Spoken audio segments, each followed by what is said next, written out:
سورۃ الممتحنہ بسم اللہ الرحمن الرحیم۔ سورہ ممتحنہ کا جو زمانہ نزول ہے معین کر لیجئے، یہ ان دو رکوعوں کے ساتھ سمجھیے کہ جو سورہ توبہ میں ہم نے پڑھے، دوسرا اور تیسرا رکوع۔ فتح مکہ سے پہلے جو کچھ رد و قضا چل رہی تھی کہ نہیں کرنا چاہیے، کاہے کے لیے فوج کشی کر رہے ہیں، اور اس پر پھر جو اللہ تعالیٰ کی طرف سے جو تبصرہ آیا، منافقین تھے یا ضعفاء تھے، ان کے اعتراضات کے جواب دیے گئے۔ آخر مکے والے کتنے ہی برے صحیح، بہرحال وہ حرم کی خدمت کرتے ہیں، لہذا ان کا ایک نیکی کا مقام بھی ہے۔ وہ ساری دلیلیں ہم پڑھ چکے ہیں۔ سورہ توبہ رکوع 2 اور 3، یہ بھی 2 رکوع ہیں۔ اسی موقع پر ایک بہت مخلص مومن صحابی، ان سے ایک بہت بڑی غلطی ہو گئی۔ حضرت حاطب ابن ابی بلتع رضی اللہ تعالی عنہ بدری ہیں۔ ان کے گھر والے، ان کا پورا کنبہ ابھی مکے میں تھا، اور ان کا کوئی وہاں پہ رشتہ دار ایسے نہیں تھے کہ جو ان کی حفاظت کر سکے۔ انہیں یہ اندیشہ ہوا کہ اگر واقعی اب جنگ ہو گئی اور اگر ہم جا رہے ہیں مکے پر چڑھائی کرنے کے لیے، تو پھر یہ ہے کہ مکے میں جو مشرکین ہیں، کفار ہیں، وہ میرے بچوں کو، میرے گھر والوں کو شدید نقصان پہنچا سکتے ہیں، لہٰذا میں ان کے ساتھ کوئی نیکی کروں تاکہ میرے اس احسان کو پیش نظر رکھ کر وہ میرے گھر والوں کا لحاظ کریں۔ انہوں نے ایک خط لکھا مکے والوں کے نام، اور اس میں گویا کہ وہ سیکریٹ جو ہے وہ لیک کر دیا کہ محمد اب تم پر چڑھائی کرنے والے ہیں صلی اللہ علیہ وسلم۔ یہ احسان دھرا۔ ایک عورت کو وہ خط دیا، اس عورت نے اس خط کو اپنی چٹیا میں باندھ لیا تاکہ تلاشی لی جائے، اور وہ عورت وہ خط لے کر روانہ ہو گئی۔ ادھر حضور کو اللہ تعالیٰ نے وحی سے مطلع کر دیا۔ حضور نے بھیجا حضرت علی اور ان کے ساتھ ایک اور صاحب کہ جاؤ فلاں جگہ اس وقت وہ عورت ہوگی، تم جا کے اس کو وہاں ٹھہری ہوئی ہے راستے میں کسی منزل میں، اس کے پاس خط ہے، وہ لے کے آؤ۔ وہاں پہنچے، عورت موجود تھی۔ محمد رسول اللہ کی دی ہوئی خبر تو غلط نہیں ہو سکتی تھی۔ اس سے پوچھا، اس نے نہیں، قتل نہیں۔ اس کی جو تلاشی لی تو کہیں نہیں نکلا۔ پھر حضرت علی نے دھمکی دی، دیکھو ہمیں ہمارے نبی نے بتایا ہے تمہارے پاس خط ہے، جھوٹا نہیں ہو سکتا وہ، یا تو تم سیدھی خط مجھے نکال دو، ورنہ میں تمہیں برہنہ کر کے تمہاری تلاشی لوں گا۔ آج کل آپ کو معلوم ہوگا نا کہ سعودی عرب میں ہیروئن کی سمگلنگ میں عورتیں اپنے پرائیویٹ پارٹس کے اندر بھی یہ سمگلنگ کرتی ہیں اس کے ذریعے سے۔ بہرحال یہ دھمکی سن کر وہ پھر اس نے کھول کے اپنی چٹیا اور نکال کے دے دی۔ وہ خط لے کے آ گئے۔ اب وہ راز کھل گیا، ابی بلتع کو بلایا، حاتم نے ابی بلتع کو مان لیا، اپنی حضور یہ میرا خط ہے۔ حضرت علی نے کہا کہ، یا حضرت عمر نے کہ آپ مجھے اجازت دیں کہ میں اس کی گردن مار دوں ابھی؟ آپ نے فرمایا نہیں، حاتم بدری ہے، اور بدریوں کے تمام اللہ تعالیٰ پچھلے اگلے گناہ معاف کر چکا ہے، تو اس کی وہ جو فضیلت ہے اس کی وجہ سے جو خطا ہو گئی اللہ معاف کرے گا۔ تو وہ ہے اصل میں کشاکش پس منظر میں جس میں کہ یہ صورت نازل ہو رہی ہے۔ یا ایھا الذین آمنوا لا تتخذوا عدوی وعدوکم اولیاء، اہل ایمان تم میرے اور اپنے دشمنوں کو اپنا دوست اور ولی نہ بناؤ۔ ان کی خیر خواہی، ان کی بھلائی، ان پہ احسان کرنے کی کوشش، ان کے ساتھ اپنے گڈ آفیسز بلڈ کرنے کی کوشش۔ تلقون الیہم بالمودۃ، تم ان پر ان کی طرف رجوع کرتے ہو، بھیجتے ہو پیغام دوستی کے، خلوص و اخلاص کے۔ وقد کفروا بما جاءکم من الحق، حالانکہ انہوں نے کفر کیا ہے، انکار کیا ہے اس حق کا جو تمہارے پاس آیا ہے۔ یخرجون الرسول وایاکم، وہی ہے جو نکالتے ہیں، یعنی جنہوں نے نکالا ہے رسول کو صلی اللہ علیہ وسلم، تمہیں بھی نکالا ہے، ان تؤمنوا باللہ ربکم، صرف اس جرم کی پاداش میں کہ تم ایمان رکھتے ہو اللہ پر، اپنے رب پر۔ ان کنتم خرجتم جہادا فی سبیلی، اگر تو تم نکلے تھے مکے سے اور تم نے ہجرت کی تھی اس لیے کہ میری راہ میں جہاد کرو گے، تو یہ طرز عمل تو پھر اس کے منافی ہے۔ وابتغاء مرضاتی، اور میری رضا جوئی کے لیے تم نکلے تھے، تو سرون الیہم بالمودہ، تم خفیہ پیغامات بھیجتے ہو ان کو دوستی کے، احسان کے مبنی. وَأَنَا أَعْلَمُ بِمَا أَخْفَيْتُمْ، تم نے خفیہ پیغام بھیجا، میں تو خوب جانتا ہوں جسے تم چھپاتے ہو. وَمَا أَعْلَنْتُمْ، جسے تم ظاہر کرتے ہو. وَمَنْ يَفْعَلْهُ مِنْكُمْ فَقَدْ ضَلَّ سَوَاءَ السَّبِيلِ، جو کوئی بھی تم میں سے یہ کام کرے گا وہ تو پھر سیدھے راستے سے بھٹک گیا. یہ ایک آیت ہے، اب تک نوٹ کر لیجیے مدنی صورتوں کا جو مزاج ہے. یا ایھا الذین آمنوا لا تتخذوا عدوی وعدوکم اولیاء تلقون الیہم بالمودۃ وقد کفروا بما جاءکم من الحق یخرجون الرسول وایاکم ان تؤمنوا باللہ ربکم ان کنتم خرجتم جہادا فی سبیلی وابتغاء مرضاتی تسرون الیہم بالمودۃ وانا اعلم بما اخفیتم وما اعلنتم ومن یفعلہ منکم فقد ضل سواء السبیل. ان یثقفوکم یکونوا لکم اعداء، اگر وہ کہیں تمہیں پا لیں، یعنی تم ان کے ہاتھ لگ جاؤ، ہتھے چڑھ جاؤ، وہ تمہارے ساتھ دشمنی کریں گے. وَيَبْسُطُوا إِلَيْهِمْ أَيْدِيَهُمْ، اپنے ہاتھ بڑھائیں گے تمہاری طرف.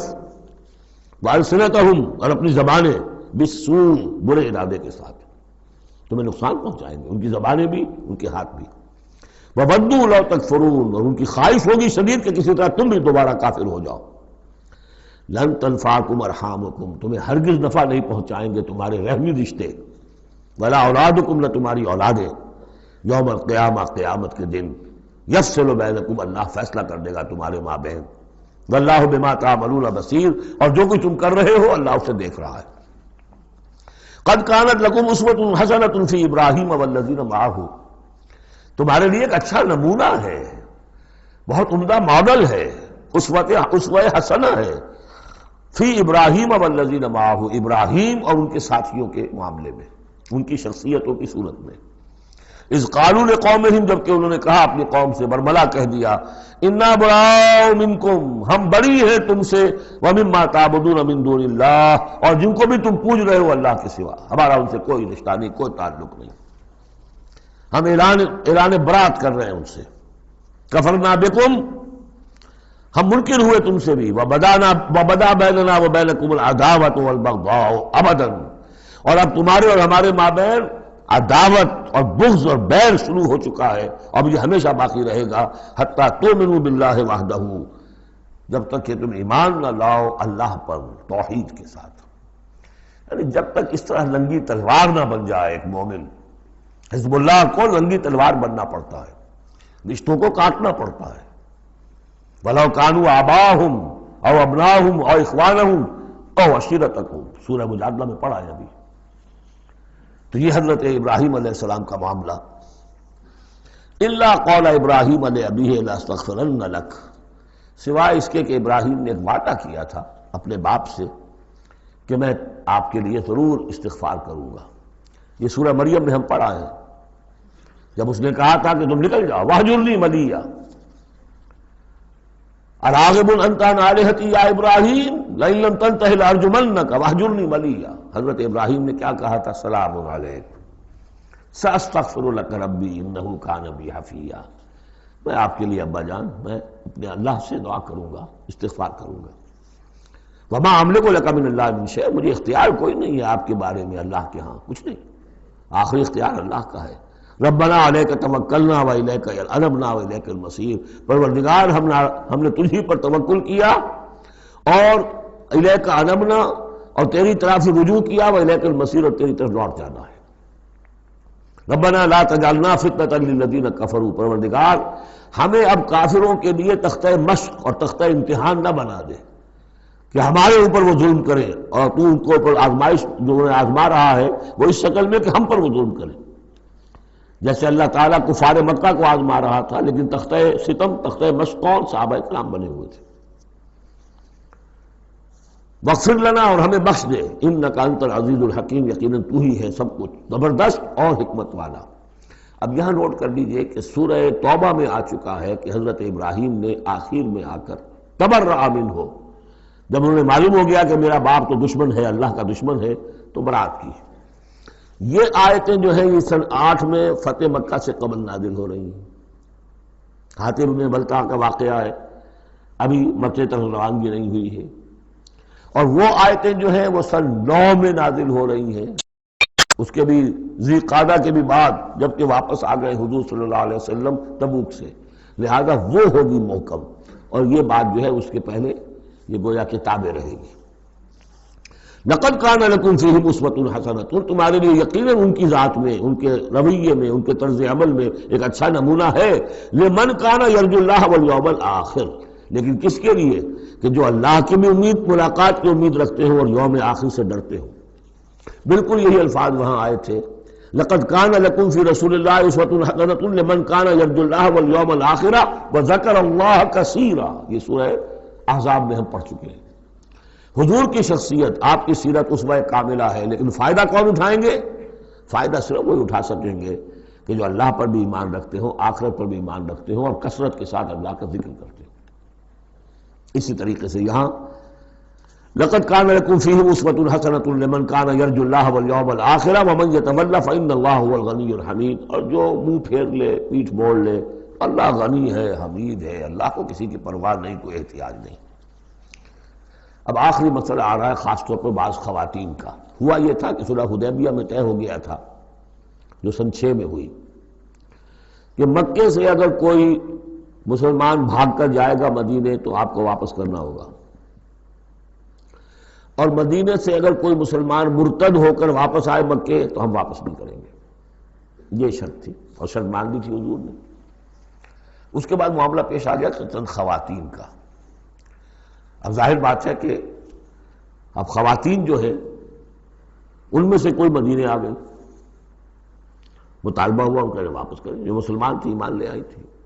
حضور نے فرمایا نہیں، وہ مردوں پر بحث تھی، ساری گفتگو جو ہوئی تھی وہ رجال سے متعلق تھی، نساء کی نہیں، لہذا ان کو واپس نہیں کیا جائے گا، اور نہیں کیا گیا۔ لیکن یہ کہ اب جو وہاں سے خواتین آ رہی ہیں، کہہ رہی ہیں کہ ہم تو صاحب ایمان ہیں، اس لیے ہم ہجرت کر کے مکے سے آ گئی ہیں یہاں۔ اندیشہ یہ تھا کہ ان میں کہیں جاسوس نہ آ رہے ہوں، مکے والے جو ہیں ان کے ذریعے سے کچھ اسکینڈلائز نہ کریں ہماری سوسائٹی کو، کچھ کہہ نہیں سکتے، لہذا ان کا معاملہ کیا کیا جائے۔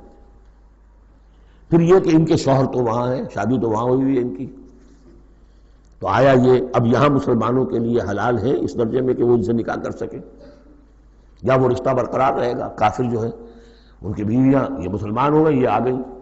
تو یہ مسائل تھے خواتین کے کہ جن کو اس رکوع میں سورہ ممتحنہ کے اور آخر میں پھر خواتین کی بیعت کا تذکرہ ہے اس میں۔ اور یہ میں سمجھتا ہوں کہ اللہ تعالیٰ کی طرف سے کمپنسیشن ہوتی ہے، جیسا کہ میں نے بتایا تھا کہ باپ اور ماں میں فرق یہ رکھا گیا، قانونی طور پر باپ کا پلڑا بھاری ہے، باپ طلاق دے سکتا ہے ماں کو، ماں تو خلا ہی لے سکتی ہے، طلاق دے نہیں سکتی، اور اگر طلاق ہو جائے گی تو اولاد باپ کی شمار ہوگی، ماں کی نہیں، یہ قرآن کا قانون ہے۔ لیکن دوسری طرف ماں کی خدمت 3 درجے زیادہ ضروری ہے باپ سے، خدمت میں 3 درجے فائق رکھ دیا ماں کو، اور کہا کہ جنت اس کے قدموں تلے۔ تو کمپنسیشن ہوتی ہے، کسی ایک جگہ پر کمی ہے تو دوسری جگہ اس کو، اسی کا نام بیلنس ہے۔ یہ ترازو کے یہ دونوں جو ہیں، اگر بازو جو ہیں یہ برابر ہے تو ایک سیر ادھر ڈالیں گے، ایک سیر ادھر ڈالیں گے، ترازو کی ڈنڈی سیدھی رہے گی۔ ایک چھوٹا ہے ایک بڑا ہے تو چھوٹے میں اب کم ڈالنے سے، اور چھوٹے میں زیادہ ڈالنا پڑے گا اور بڑے میں کم، تب وہ، تو یہ بیلنس تو تب ہوگا کہ وہ جو کمی ہے اس کو پیش نظر رکھیں۔ یہ ہے معاملہ کہ جو یہاں پہ بیان ہوا۔ وہ بیلنس کیا کیا اللہ تعالیٰ نے؟ مردوں کی بیعت کا قرآن میں ذکر ہے، اس کا متن قرآن میں کہیں نہیں ہے۔ بیعت عقبہ اولیٰ کا کیا متن تھا، بیعت عقبہ ثانیہ کا متن کیا تھا، کیا بیعت لی تھی، کیا الفاظ تھے، بیعت رضوان کے موقع پہ کیا جو الفاظ کا تھے، کہیں نہیں، قرآن میں نہیں، احادیث میں مل جائیں گے۔ خواتین کی بیعت کو یہ فضیلت دے دی کہ اس کا پورا متن بھی قرآن مجید میں موجود ہے۔